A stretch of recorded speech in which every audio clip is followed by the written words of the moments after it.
আসসালামু আলাইকুম, কেমন আছেন সবাই? তো নতুন একটা ভিডিও আপনাকে স্বাগতম। তো এইখানে হচ্ছে আমি একটা আজকে বেল নিয়ে নিচ্ছি। এই বেলটা হচ্ছে জেসমিন আপা পাঠাইছে, বাইর থেকে দুইটা পাঠাইছে।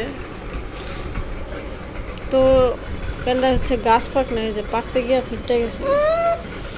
এটা পাকলে বোঝা যাবে ওইটা কেমন কালার হয়েছে, দেখলেই বোঝা যাচ্ছে যে এটা পাকা।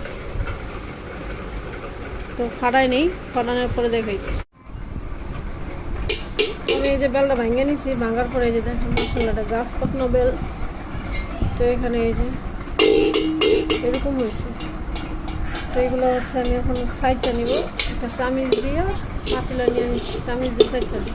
তো আমার এই যে একটা বেলার থেকে তুলাইছে, মানে এখানে আমি কিছু পানি দিয়ে নিব, বেশি অনেকটাই পরিমাণ পানি দিয়ে নিব।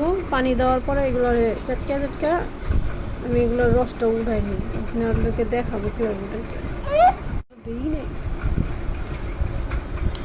তো আমি হচ্ছে এই যে তো এই যে এখানে হচ্ছে আমি ইয়া করতেছি, বেলগুলো পানি আছে অল্প পানি দিতে। আপনারা চাইলে এই জিনিসটা আগে একটু ভিজাই নিতে পারেন, তাহলে একটু নরম হইব। কারণ এইগুলো কিন্তু চিপটা এমনি ফেলাই এই বিচিগুলো। আর গাছ পাকনা বেল যেহেতু অনেক গ্রাম আসতেছে, একদম টাটকা গাছের থেকে পাইরা দিচ্ছে। আমার বেল দিয়ে পাঠাইছে। তো আমের জেলি বানাইছি, আম সত্তা বানাইলাম। তো এখন হচ্ছে বেলটা দিয়ে কিছু বানাই চিন্তা করলাম, বেলটা কি বেশি। তো আমি হচ্ছে এগুলো সব ইয়া করে রয়েছি, এই যে সব হাত দিয়ে করে রাখছি। এই যে কয়েকটা বড় কুচি দিয়ে দিলাম, আর কয়েকটা দিই। আর একটু পানি দিব, বেশি পানি দিব না, পানি বেশি দিলে আবার ইয়ে হয়ে যাবো। আর এই বরফ খোলেও না।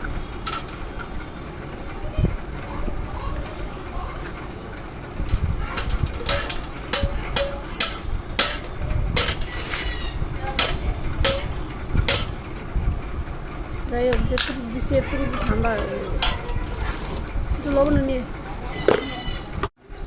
চিনি দিয়ে দিতেছি, 1 চামচ 2 চামচ, বাকিটা আবার দেখা দিতে হবে মিষ্টিটা কেমন করলে। তো আমি এখন হচ্ছে চিনি দিয়ে দেবো, বেলায় কিন্তু অনেক মিষ্টি। আগে 2 চামচ চিনি দিয়ে দিলাম, আমি কিন্তু বরফ কুচি দিয়ে দিছি, চিনি দিলাম, একটু লবণ দিলাম সামান্য, দেখি এই এটাতে কেমন হয় মিষ্টি। যেহেতু গাছ পাক না, আশা করি আর থেকে লাগবো না।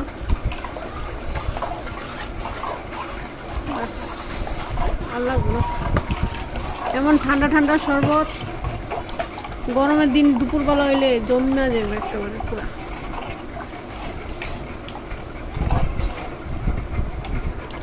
একটু মিষ্টি একটু চিনি লাগতো, একটু চিনি দিলেই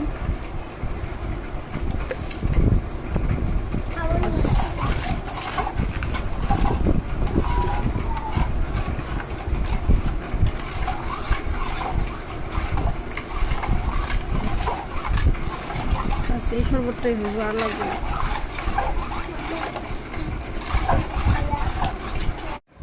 তো এই যে